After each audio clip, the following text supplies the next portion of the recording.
Mutta se oli hankala tavalla, kun ei sitä kerrottu mitään etukäteen. Me ei niin tietty, Kari oli koko menomatkan vihainen siitä, että tämä on osallistujoiden aliarviointia, kun ei ole ohjelmaa julkistettu. Meillä on aika hyvä avioliitto. Ei me tarvita, ei meillä ole ongelmia.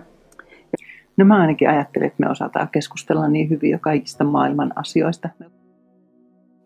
Mulle se viikonloppu oli erityisen merkittävä siinä suhteessa, että kun mulla ajatukset ja sanat tippuilevat hitaasti, niin siellä viikonlopussa kyllä sai kokea sen, että tulin kuulluksi.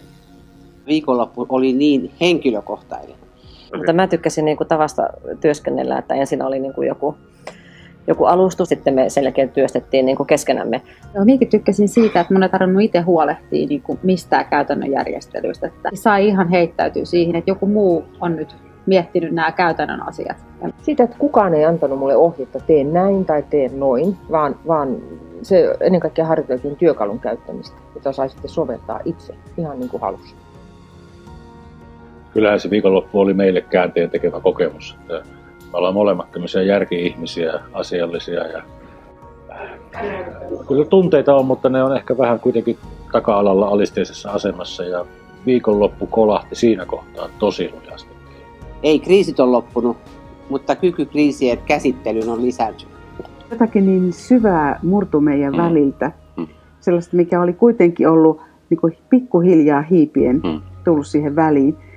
Muutti ihan totaalisesti meidän kommunikaation ja meidän yhdessäolon. Mä ainakin pelkäsin ennen viikonloppua, kun sä saatoit räjähtää joskus tosi lujaa, niin sitten oli ihan mutta sitten sen viikonlopun jälkeen niin mä opin suhtautumaan siihen ihan toisella tavalla.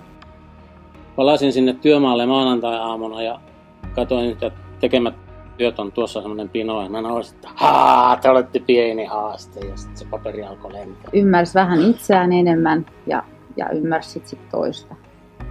Meidän suhteesta hävisi syyttely. Me huomattiin, että varmin tapa tappaa rakkaus on syyttää toista kaikesta mahdollisesta. Kosketusta enemmän ja kivoja viestejä, tekstareita läheteltiin kesken työpäivänkin. Ja ajatus, että mitä musta tapahtuu, niin kun oli selittävänä tekijänä, niin se oli ehkä se suurin hyöty siitä. Kipeitäkin asioita on pysty käymään läpi. Kun katsoo omia nyt aikuisia lapsia, heidän kykynsä käsitellä tunteita ja elää läsnä tässä hetkessä, tässä maailmassa on ihan toisenlainen kuin meillä on. No sehän siis potkasi liikkeelle ihan uudenlaisen ajanjakson meidän elämässä. Et ei se missään tapauksessa ollut vaan se yksi viikonloppu ja se, minkä jälkeen kaikki oli sitten toisin. Vaan se oli niin kuin ensimmäinen sysäys. Mä suosittelisin jokaiselle sellaista rohkeutta tutustua itseensä ja tutustua puolisoon. Ja ME-viikonloppu on ihan loistava paikka niin kuin siihen. Että alkaa itse ymmärtää ja toista, niin kuin, miten toinen kokee. Niin totta kai me suosittelen. Hyvänen aika. Ehdottomasti. Kaikki parit ansaitsevat sen. Se on vähän kuin vuosihuolto. Ehkä enemmän peruskorjauskin saattaa olla. Ainakin se on mahdollisuus, aina mahdollisuus löytää uutta, syvempää, erilaista, jopa ihan uusia ulottuvuuksia oman parisuhteessa. Muistan, kun mä menin maanantaina työpaikalle, niin taisin kaikille kertoa, kun tuli työhön, että poskit punaisena kerran, että missä me oltiin viikonloppuna, mitä tapahtui. Suosittelin silloin jo, ja vieläkin suosittelen. Jos voisi pakottaa, niin pakotettaisiin kaikki. no, miksei hyvää voi saada vielä paremmaksi?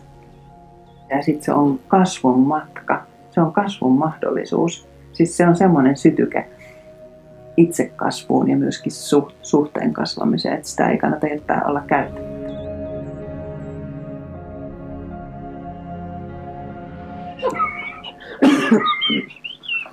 Opittiin viikonlopussa viheltä. Mitä opitte viikonlopussa? Viheltä.